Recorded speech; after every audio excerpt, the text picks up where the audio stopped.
that have had it for a while, have you lost the vision? What's the vision? Can you tell me about your memory care program? Can you tell me what moves you about it? Can you tell me how it's different? Can you tell me some stories of what's happening there? But you need to clarify your memory care program mission and values. It's not the same as your AEL. It's not the same as your corporate mission.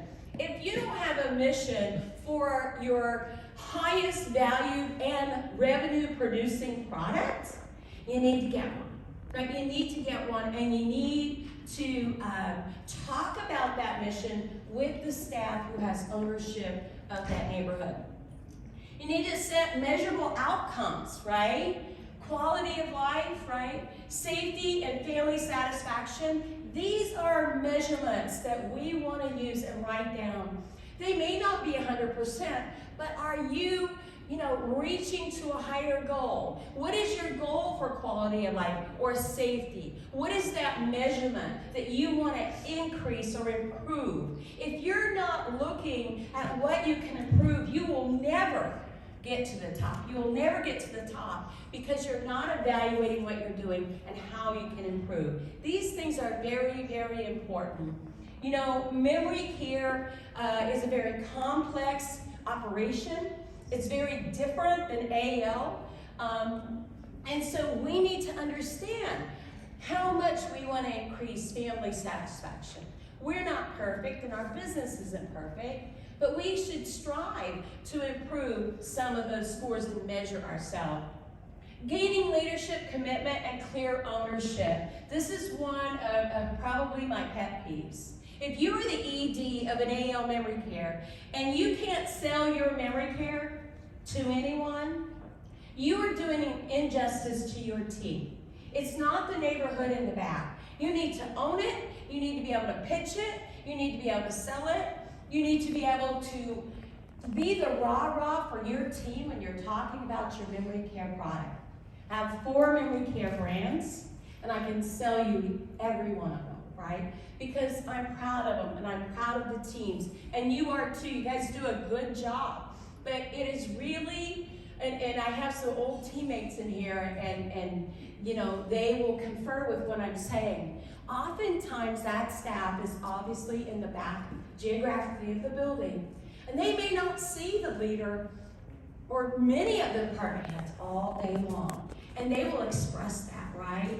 And they can feel less than. So be sure that you are making rounds. Be sure you're showing up for your team and the families and everybody in memory care.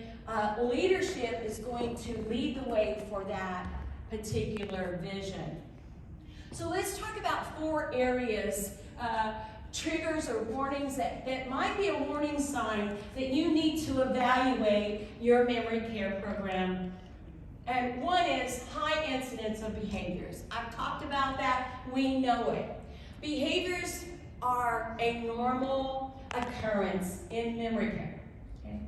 But we can also gauge the quality of our programming, the quality of our engagement, and the quality of our care by the volume and the type of behaviors that you might be seeing.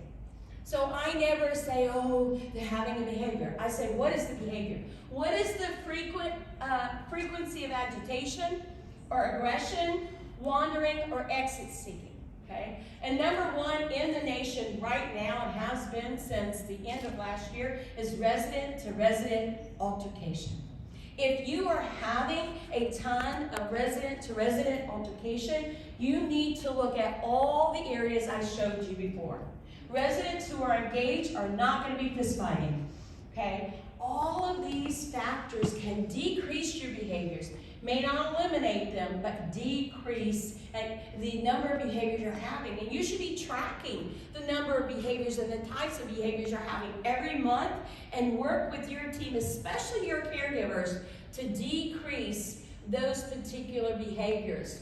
We say, in many of our programs that, a decrease is a win, okay? We may not eliminate, but a decrease is a win. So really look at the high incidence of behaviors. I want to just cite with you kind of what we do. I partner with clinical.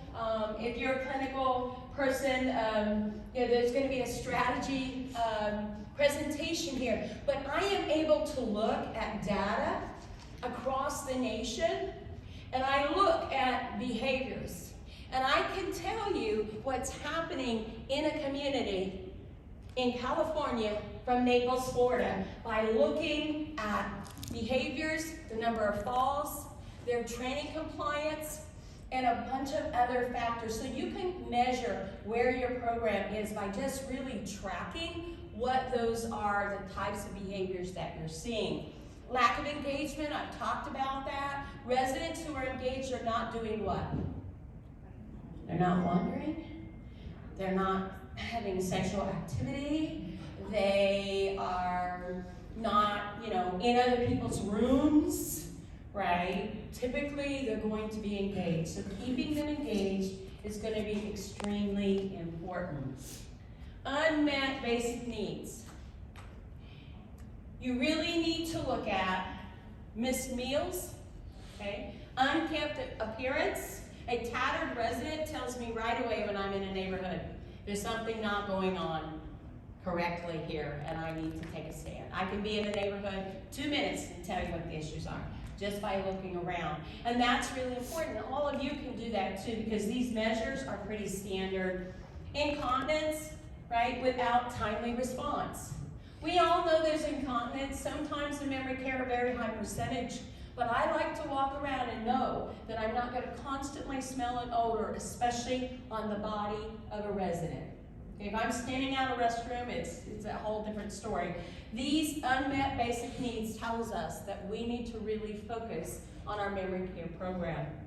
Frequent ER visits or hospitalizations, key. We do not want our residents going out. If there's constantly an ambulance outside of your community, we need to evaluate what can we do to change that, especially from preventable causes. We all know we're going to have that, right? We're in the care, and our residents are declining. They have, a disease that is incurable, right? But we want to make sure it's not from medication mismanagement. It's not a UTI that comes every 5 to 8 weeks. We have these residents for 4 and 5 years. We can track that UTI and prevent it before it happens. So those are the things you really want to look at. No individualization, sorry. I love it when I walk in a neighborhood and I see 3 or 4 groups of people doing stuff. I love your programs, right? But don't sell me on you have the greatest calendar. When you have people in Oklahoma, and you have people in Florida, you have people in New Jersey, they don't all like to do the same thing. And nobody likes to do one thing all day long, every day.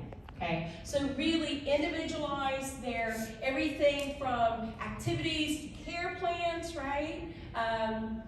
And know their cognitive level and the history of who they are. These are very, very important. And while I'm on that, all of your staff should know the biographical information of the residents they're caring for. All of them. Without, without exception. I don't know Joe because he's been a resident here for a year. I need to know that Joe was in the military. I need to know that Joe won an award at his university. I need to know everything about Joe. He's a father, he's a grandfather. These things are critical and will solve the other issues, especially family complaints. Family focused